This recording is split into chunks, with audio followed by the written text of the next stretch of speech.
Hey, what's up you guys? Welcome back to another GTA Online video. So today I'm going to be talking about the biggest, most convenient changes made by Rockstar Games in the Summer Special Los Santos DLC, and they're derived from Rockstar's Newswire update and patch notes, which I will link in the description below so you can check those out.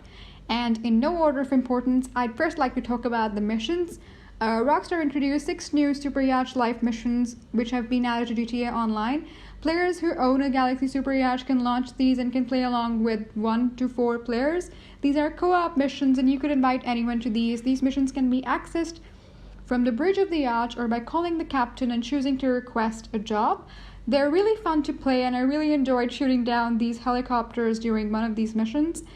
And on the races front, I'm not much of a races person, but Rockstar introduced a new feature wherein you don't have to boost your car in the beginning of the race as most players did it, but now that feature has been removed so everyone can start their race smoothly. Players can no longer rapidly tap accelerate and always get the boost at the start of the race. And now players must only accelerate once go is shown to get the boost.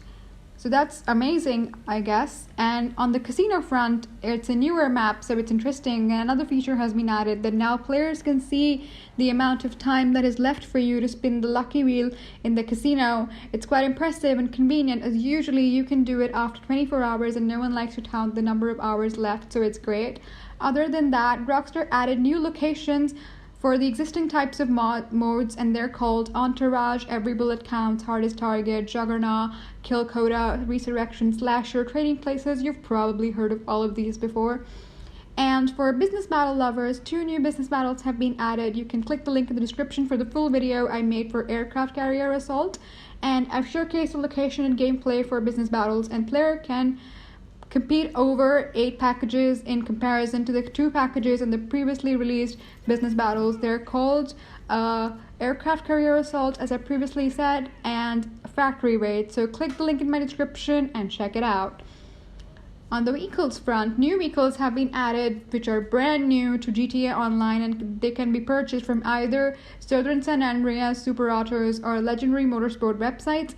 And a new drug vehicle random encounter has been added, and it will be available to players while exploring Los Santos, so keep an eye out on all the vehicles that seem different or unusual to you in the game to be able to find it. And the most interesting feature, which is new stolen movie prop collectibles, have been added to GTA Online, and as soon as you load your game, a text message will pop up on your screen and you'd be able to understand this. I've made a location guide for this video, so check that out as well in the description. You'll get an alien suit and rewards post collecting all the collectibles, so that's great, and I suggest you go about and collect these. And 15 new sets of off-road wheels have been added to GTA Online and can be purchased at LS Customs mod shops, and these are these beautiful tires that have these writings on them, and they perform well on the street, so you won't be disappointed. And other than that, 30 new sets of street wheels have been added to GTA Online and can be purchased at LS Customs mod shops. And 2 new arcade games have been added as well and can be purchased from the Pixel Emporium website, and they're called Cubed and Aches of Fury, wherein players can play single player against AI opponents in the arcade game Street Crimes Gang Wars Edition rather than actual players. I don't know about you guys, but for me it's quite convenient. I personally love this feature because it's hard to get people to play with you in multiplayer. That's a very honest opinion. And snacks can now be purchased from Bendy in the arcade property as well, so that's also creative and amazing. Tell me in the comments below, what do you think about this? And on the clothing front, over 200 plus new items and variations of clothing have been added to GTA Online for male and female characters. These can be purchased from clothing stores, so go out and flaunt your fashion statement with these.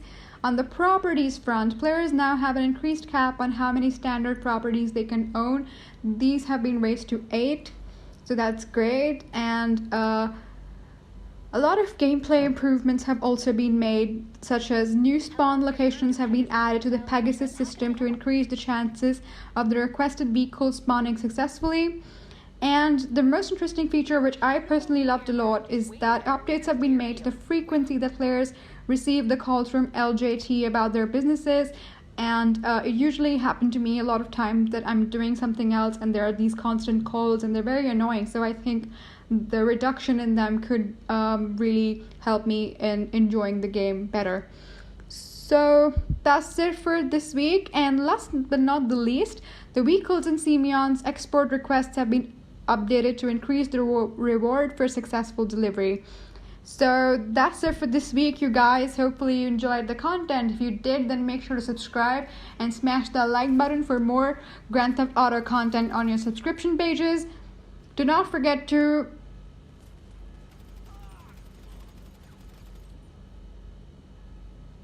let me know what more would you like to see from GTA Network. Have a wonderful day and see you next time.